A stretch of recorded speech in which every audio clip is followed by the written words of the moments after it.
Kakapalit ko lang ng battery na ito eh. Pagbukas, pacheck mo. Pagbukas mo umaga, meron pa eh, pacheck mo na.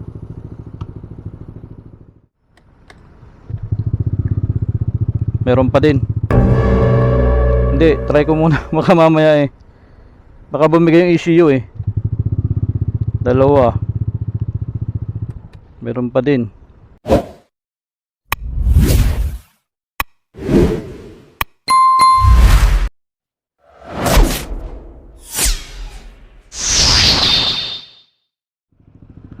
Anak naman ng tipapulong. Habang palabas ako, guys, ito biglang nag-check engine yung ating motor. Ayan o, nakailaw yung check engine pero walang lumalabas na error. Hindi ko alam kung anong problema.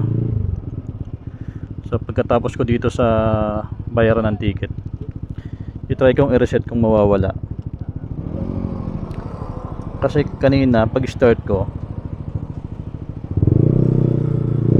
hindi agad siya nag-start. Hindi naman siya battery, kakapalit ko lang ng battery. And then na-reset ko na rin naman to. Na-reset ko na rin naman to, pakapalit ko ng battery. Ngayon nagtataka ako bakit nag-check engine siya, guys. Ayan. So ngayon, ang gagawin natin kapag ganito, guys, kasi wala naman siyang error na lumalabas eh. Dapat kung sakit to, dapat may lumalabas na error 12. Pero in this case, wala siyang lumalabas na error number 12 or any kind or any number na error. So try natin kung makakaya natin siyang i-reset yung ECU gamit yung Ay, putang ina. nag-check engine. Bakit? Pero wala siyang error. Oo. Itatry kong i-reset yung ECU kung kakayanin kasi natatakot akong patayin, baka mamaya kanina ayaw mag-start eh. Eh, diretso mo na. Hindi, try ko lang ngayon kasi baka masira yung ECU eh, kung ECU kasi dapat may error to eh. Oo. Try ko lang.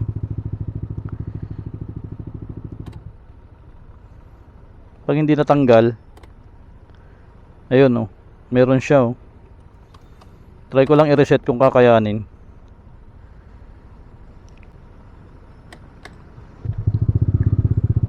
Meron pa din. Hindi, try ko muna. Baka mamaya eh. Baka bumigay yung ECU eh. Dalawa. Meron pa din. Tatlo.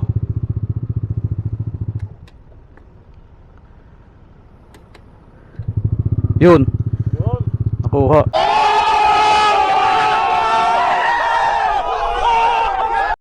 Kakapalit ko lang ng battery na ito eh. Pagbukas, pacheck mo. Pagbukas mo umaga, meron pa eh, pacheck mo na.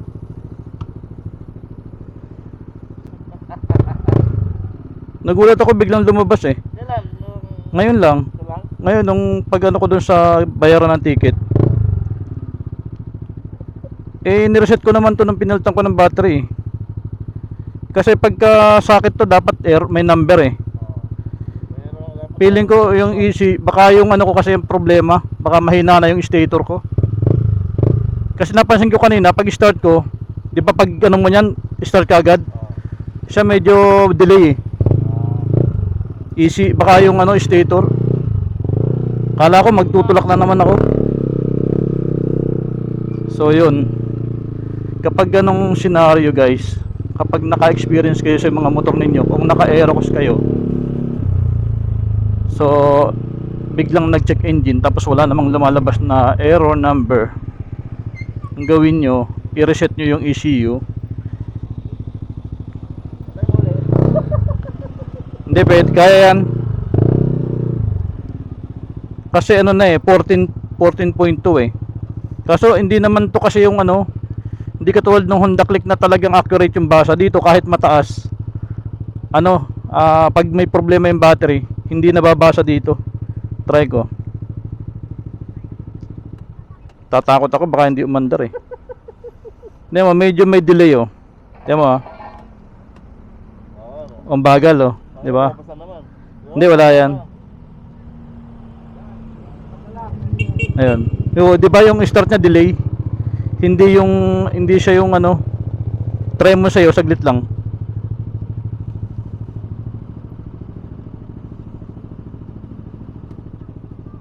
Ayan mo. Hindi, on mo muna.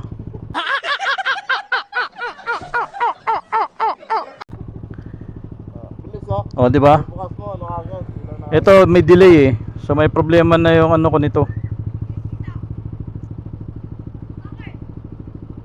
Wag lang may lumabas na error. Pero pag ganun walang error na lumalabas, walang problema eh. Battery lang ka ang may Kaso may lumabas. wala naman eh. Wag lang may lalabas na error. Wala akong sakit na dala dito.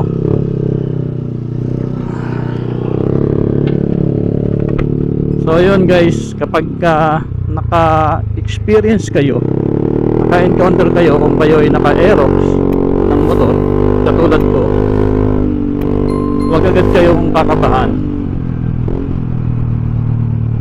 kapag ganun yung senaryo.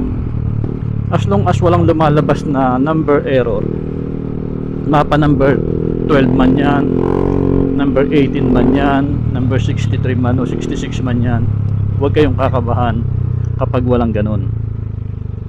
Kasi ang una nyong gagawin sa ganyan, try nyong i-reset yung inyong ECU gamit lang tong brake at saka yung iyong starter. Hold, press mo lang siya and then on and off yung susi. Try nyo siya 3 times and then kapag hindi na kaya, try nyo mo pa ulit ng another one hanggang 4 kasi nadadala siya. Minsan nga 2 lang nadadala siya. So wag agad kayong kakabahan guys, wag agad kayong magpapanik. So yung experience ko na yun, kumbaga parang nakita ko lang din naman sa iba. Hindi ko lang matandaan kung sino yung vlogger na nakita ko na ganun yung senaryo. Pero kapag dahil yan, kung nanonood kayo ng video ko, yan, biglang lumalabas yung check engine. Nagulat na lang ako, palabas ako ng parking, biglang nag-orange. So hindi naman siya lumuluwag yung terminal ng battery. Kaya wag agad kayong kakabahan. Okay? So sa mga naka-aerox dyan, once na magkaroon ang check engine at walang lumalabas na number error, so gawin nyo lang is reset nyo yung ECU.